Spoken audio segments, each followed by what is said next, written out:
Hello, my gamers. It is I again, and this is not going to be brief, but I guess the idea of these alternate possibilities is really exciting to me right now. So I had this thought of what if the Emperor Palpatine did not die at the end of Return of the Jedi? Imagine a different ending to the main trilogy, if you will, for a moment. Imagine a Star Wars trilogy where Luke grossly underestimated the power of the Emperor. Because when I watch the scene in which Vader turns on the Emperor and throws the Emperor down a well shaft to presumably die, I have to ask myself, hey, wait a second, can't the Sith and Jedi move things with their mind?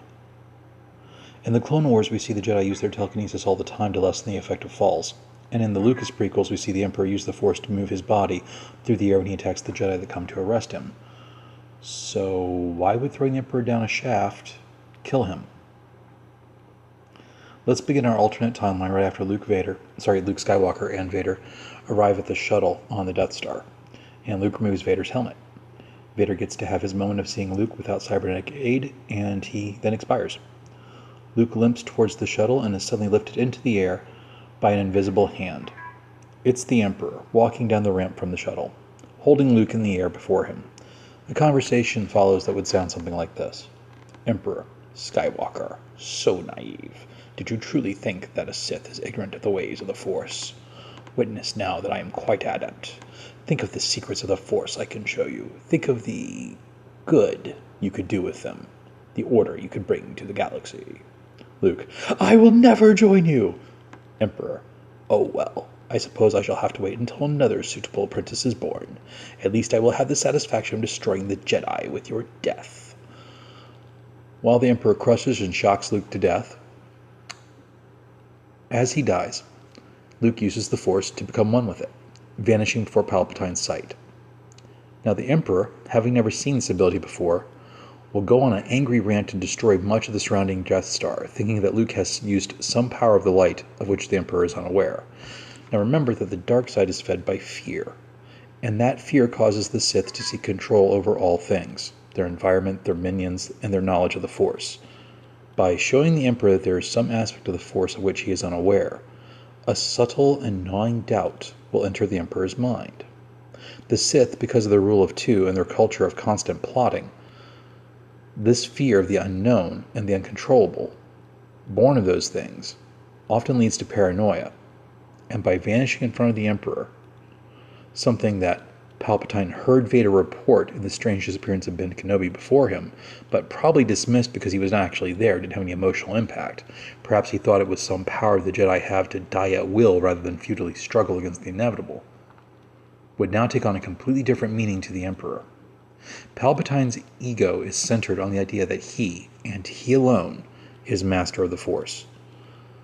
Now here is proof that a half-trained Jedi, Luke Skywalker, has access to a power that Palpatine can never hope to achieve. Escaping the Death Star on a shuttle, the Emperor retreats to a Star Destroyer. The Rebel fleet is successful in destroying the second Death Star, and the Emperor directs his fleet to aggressively pursue the Rebels, much to the Imperial Admiral's disapproval. On Endor, while this is happening, Leia is wounded by a blaster bolt. The Rebels retreat after their success, and as she is boarding a shuttle with Han and Chewie, she hears Luke's death in the Force. She breaks down and begins crying, inconsolable. In a corner of the shuttle she grieves, and for a moment, hatred and sorrow manifest as her shadow, a visual manifestation of the dark side. The temptation to learn the power that Luke had for the sake of slaying her enemies, to make his death mean something, overcomes her. But it is only for a moment. For Leia, having been raised by Bail Organa, has a very disciplined and introspective mind. She realizes that to learn Luke's power only to become the kind of person that Luke would despise is not a viable path. She rejects the dark side by looking into her hatred and sorrow, and would say something along the following. Leia speaking. Hatred, you have been with me ever since the Empire shadowed Alderaan. But what victory have you ever brought me? Sorrow, you come to me now in the wake of my brother's death, the promise of family once again ripped away from me, and seek to mold me into your tool in this moment of my weakness. But I am no one's puppet, not even to the baser urges of my own nature. I am Leia Organa, and I, like my father, will be a light to a better galactic order. Where there is hatred, I will bring understanding. Where there is sorrow, I will bring comfort. And where there is darkness, I will kindle a light. Leia begins seeking every record she can of the Force, and though the Jedi are now extinct, she discovers a record of alternate Force orders. Amongst these, still existing at the time, are the Barando sages, which the Emperor does not consider a threat to his power, and so he is left alone. The Barando, being very inclusive and being only limited to seeing the future and manifesting some control of their senses, don't seem like a threat to the Sith Order. To prevent the Emperor from following her in case the dark side has given him some premonition, Leia leaves secretly for Keldor to find whatever remains of the Barando she can manage. She takes with her the recordings that Luke has made of his thoughts and of the Jedi path and training. Largely forgotten, even by their own people, the Barando seek only to be able to heighten their senses with the Force and foresee the future. They were greatly overshown by the Jedi, and many Keldor eventually left the Barando and their tradition to join the Jedi instead. When Leia arrives on Keldor and searches for what remains of this Barando order, she encounters mainly folk legends and partial artifact finds. But over the course of about 3 months, she finds that there is still a single remaining collective of Barando sages, largely considered religious kooks by their people, who live in a remote monastery on Keldor. Leia arrives at the gate of the monastery and requests an audience. The Barando listen to her plea for training and compliment Leia's aims at wishing to bring about a more peaceful galaxy. But they refuse to train her. Desperate to convince them to accept her and train her, Leia remains outside the gates, sitting there each day from dawn till dusk. Each day the sages tell her to go home, but she refuses and watches the door. This continues for many months. Meanwhile, the Emperor takes more and more control of the Imperial fleet and army, much to the displeasure of the Imperial military. The Emperor's involvement prolongs the conflict, as often he orders his troops to take positions and planets that have little strategic value, but that Palpatine is convinced are important because Skywalker visited them. The obsession with Skywalker and the increasing paranoia causes many Moffs to begin considering a coup against the Emperor. In fact, one such coup attempts to detonate the Emperor's Star Destroyer, but being warned by the dark side of the Force, the Emperor circumvents all attempts to assassinate him. Han, Chewie, and Lando, with no Leia to be their conscience, leave the rebellion as it becomes apparent that it will lose. With their retreat into anonymity, many rebellion military personnel also do the same. The rebellion disappears over the course of this year, leaving only the Mon Calamari and Mon Mothma as the face of the Rebel Alliance. Almost a year after the battle of the second Death Star, Leia is still sitting outside the door of the Barando Monastery. She has spent the time meditating, not sure exactly how she is progressing. In her dreams and meditations, lessons appear for her in the familiar voice that she can't fully hear. Leia does not realize that Luke, having become one with the Force, can appear to her. As Luke has the strongest connection to Leia, it is he that directs her study. Over the course of the year, Leia learns to meditate and accurately sense the Force. The Barando sages, feeling Leia's advancement in the Force, reconsider their initial rejection. With a divided vote, they allow her into the monastery. Leia makes remarkable progress while training with the Barando. Within a few months, her ability to improve her senses and foresee the future is the equal of most of their adepts. This does not make her any friends or close allies amongst the monks, many of whom had to train for years to reach Leia's degree of skill. The young human amongst them eventually surpasses even the most advanced of their sages when she reaches her second year of training with them from a combination of her training, her natural ability, the midi-chlorians that apparently all the Skywalkers have in greater amounts, and the dream tutelage of Luke Skywalker. The parting event with the Barando is an evening when Leia realizes that the Emperor will soon be able to sense her through the Force, as her power is growing to greater heights, and he will come looking for her. She thanks the Barando for their beginning, aid in her training, and leaves them for their own protection. During this time, the Emperor, succeeding in crushing the rebellion, but he refuses to believe that there are not still surviving cells of rebels scattered across his empire. He enacts more draconian rule upon the Imperial Society, and there is hardly any world that does not experience secret police raids or very strict controls of media, government, or the curtailment of their rights or armaments. The Army and Navy, still displeased with the Emperor, but also unable to remove him, throw themselves wholeheartedly into anti-piracy measures, which they and the populace wholeheartedly endorse, and also reluctantly are forced to engage in planetary suppressions. As the Emperor's madness slowly progresses, his fear of alien species, having potentially more ability to use the Force, causes him to oppress them even the more. Mon Mothma will be publicly executed, as are Akbar and many prominent members of the Rebel Alliance. By accident, Leia encounters Ahsoka Tano, the former Jedi, but she refuses to aid Leia. Ahsoka has decided to walk her own path of the Force, and is attempting to restore the Force into balance in a method of understanding she cannot fully express to Leia.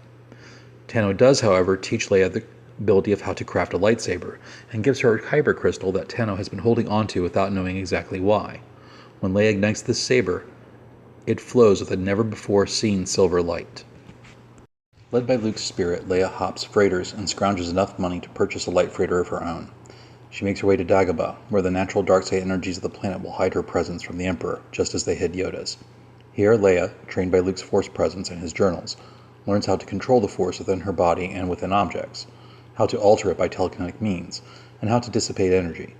She even learns how to sustain her body without needing to eat, and to heal wounds, and to become immune to diseases. Her mental defenses harden. This process takes 5 years, as Luke and Leia must be sure that she'll be ready to face the Emperor. She is the last hope. They will not get another. While Leia is training, the Emperor becomes convinced that his son is turning against him. Yes, the Emperor had children. We know this from the last 3 Disney movies and the story of Rey. The Emperor attempts to assassinate his own son by having the Imperial Guards perform the action.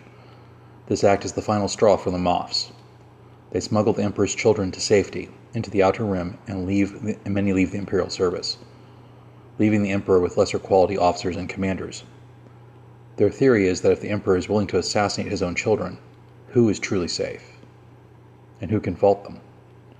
There will be 2 more attempts on the Emperor's life, both of which will fail because of his own Force powers warning him. Leia concocts a plan. She flies from planet to planet and uses the Force to call to the Emperor to, quote, "Come and find me," end quote. The Emperor will engage the entire Imperial fleet in this action. For a month, the Imperial fleet is chasing Leia around the worlds from which they are drawn, and the worlds from which the fleet originated begin to throw off Imperial rule. In the 5th week of Leia's plan, the Emperor is shocked to learn that the planets of his empire are simply refusing to obey his orders, pay their taxes, and his fleet is now short on supplies and manpower. Unable to fulfill both of his goals, securing his empire and pursuing Leia, the Emperor chooses instead to pursue Leia, thinking that if he can kill her off, he can reclaim the empire later. During the planet-hopping plan, Leia also broadcasts messages of hope for a better galactic empire on each planet she stops at. Within a couple of weeks, her videos are heard all over the Empire. People dimly remember that Bail Organa was a respected senator, and they also remember that Leia was a respected senator before she joined the rebellion. With the Emperor's madness now known to all and the Empire's military problems, the worlds of the Pan-Galactic Empire are now willing to listen to a rebel voice. So is the military. The former Moths and admirals of the Empire approach Leia and offer to make her Empress of the Empire if she can counter the Emperor's powers. She agrees. To supplement her forces, Leia discovered a forgotten mech world, and there creates an army of new battle droids to help support her fleet. She begins preparations for the final assault, and the showdown now commences. Leia's fleet and the Emperor's fleet meet in a battle over the planet of Coruscant. The battle takes 3 hours as the armadas blast one another. Finally, the Emperor's ship is isolated from its pickets and its escorts, and Leia boards it to face down the Emperor. During their time, the Emperor has indeed found a new Sith apprentice. The Emperor has simply increased the powers of the Legends character Mara Jade, his hand, and crafted her into being his new apprentice. Leia and Mara Jade fight, but Leia makes short work of the woman and is reluctant to kill her. But in this fight, a tearful Mara Jade begs Leia to end it, as the Emperor, in his ever-increasing paranoia, has permanently deadened parts of Mara Jade's mind and spirit with the Force, the better to make her a vessel for his will. Leia releases Mara from her pain and is surprised when the body of the woman dissipates and becomes one with the Force for reasons unknown to Leia and the onlookers. Leia and the Emperor meet on his ship's command center. The Emperor orders his forces to attack her, but Leia waves a hand and they all fall asleep. A conversation follows that sounds something like this. Emperor, you place your enemies into slumber. How merciful. Leia, a mercy I cannot extend to you. Emperor, your power is impressive. The more so since it is largely self-attained. Imagine what you can do with proper training. Leia, deceptions, stratagems, coercion. Don't you tire of it? The constant fear you must experience. The need to control rather than to simply accept there will always be things you cannot nor should you control. Emperor, I am the master here. Leia, no, you're not even master of yourself.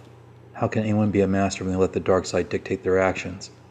You are a slave, Sheev, a well-dressed and powerful slave, but a slave nonetheless to a will not your own. The fight begins and is contrasted by Sheev's anger and rage to Leia's calm and discipline. His motions are broad and sweeping, hers are tight and controlled. Finally, the Emperor fails to block Leia's blade when he mistakenly believes she has but a single silver saber. As they lock blades and stand core to core, Leia ignites the second blade of her saber, the one that would be generated from the bottom of her dual saber, and cuts off Sheev's hands. Disarmed, he attempts to flee, but Leia uses the Force to break open the viewports of the ship in which they are fighting, casting the Emperor into space. Palpatine dies exposed to the vacuum, but manifests the secret power he has in Legends of jumping his soul to a clone body hidden elsewhere, so that we can have our sequel films 20 years down the road. The Emperor dead, Leia turns her attention to aiding the Empire in rebuilding. She is declared Empress, and she uses the central authority to quickly rebuild infrastructure and improve the services of the Empire to its citizens. These procedures take about a decade. During this decade, there are a few military engagements with remnants loyal to the Empire under the command of former Grand Admiral Thrawn, but Leia defeats Thrawn through superior diplomacy rather than naval actions, finally bringing him and his remnant to heel by aggressive negotiations and pressuring anyone supplying the Admiral's fleet with resources to instead endorse the Empire. Many aspects of the Republic are brought back into common everyday life and government in a gradual process so as not to shock the society. Leia also makes it a point to restore the Jedi Order and to fix some of its long-lasting problems. The first thing is that when the Jedi discover a Force-sensitive child, they would in the past bring the child to the temple, separating it from its family. But under Leia's system, now the entire immediate family is brought to live with the child on the new temple planet, called Skyhome. She also insists a practice of constant self-examination and counseling support to prevent Jedi from falling into the dark side. Like Luke in the Legends universe, Leia does not ban Jedi from being married and having children, but does instill a culture amongst the Jedi where it is discouraged, so that only those with the proper emotional control will be able to have children and spouses. Needless to say, Leia is extremely busy for this decade. In her 40th year of life, the Jedi Order restored, the Empire stable, Leia addresses the Empire and reinstates the Republican Senate, with streamlined procedures and processes to prevent the constant stalemates that it had before. The Jedi are not part of this government and have only legal powers in regards to the pursuit of dark-side corruption. This eases many of the remaining tensions born from the propaganda of the Imperial era and the misunderstandings between Jedi and non-Jedi of the era before that. Leia's final act as Empress is to publicly encourage the Empire to follow her Republican dreams and to step down as Empress and abolish the post, replacing it with a Prime Minister. This action, the voluntary giving up of power, cements Leia's legacy in the government and the Jedi Order. She is often sought for advice by senators and Jedi both, as she has proven she can be trusted. In her 43rd year of life, she can be found contentedly living on Skyhome and training Jedi. Then, something unexpected occurs. A ship makes an emergency landing on Skyhome, and an older and more emotionally balanced Han Solo re-enters Leia's life. The two friends reunite, and with a little prodding from Chewie and Lando, a relationship begins. In her 45th year of life, Leia Organa becomes Leia Organa Solo. She gives birth to her first child, a boy, that Han and Leia name after Ben Kenobi. In her 46th year, she gives birth to a pair of twins, which they name Luke, after Leia's brother, and Jaina, after Han's mother. In her 48th year, she gives birth to her last child, a daughter they name Padme, after Leia's birth mother. The children grow up strong in the Force and surrounded by the practical wisdom of their parents. Ben is the wildest of the four and the most like his father. His temptation to the dark side that happens in the later 3 Disney movies is completely circumvented by the wiser guidance of his mother, who, while not as powerful as Luke Skywalker, is a great deal more a better parenting figure and has much better social skills. Luke Solo and Jaina Solo are nearly inseparable and are one of the rarities of the Jedi Order in that they are trained as Padawans together by the same Jedi Master, Ahsoka Tano, who returns to be their mentor. Under Ahsoka's tutelage, they gain all the best traits of their grandfather, as well as Ahsoka's practicality and even temper. They go on to be the greatest Jedi the Order will produce for the coming century. The last child, Padme Solo, ends up becoming the keeper of Mortis, and though the family is saddened by the parting, Padme Solo manages to give the daughter the rebirth she deserves and the son the assurance he needs not to rebel. This returns the Force to balance. Darkside corruption is now greatly curtailed, and when in Leia's 64th year of life a young girl child named Rey is brought to her, she accepts the first Padawan she has taken in a 5-year hiatus because she knows no one else will take a Palpatine. Leia pours all her learning into the mold that is Rey, and when Rey and Ben Solo meet shortly after her trials are complete, the Force dyad they form is even more powerful and even more in harmony than what we see in the movies. When Ben and Rey meet, they then begin to lead the Jedi Order through nearly a century of peaceful expansion and cement the new Jedi tradition. Leia outlives Han Solo, who dies in his 76th year of life. She follows him into the Force in her 79th year. Her funeral is celebrated not by mourning, but by a galactic-wide week-long celebration called Affirmation Week. These joyous parties are then held every year across the entire galaxy for many centuries to come, a reminder of what one person can do if their intentions are pure and their will is strong.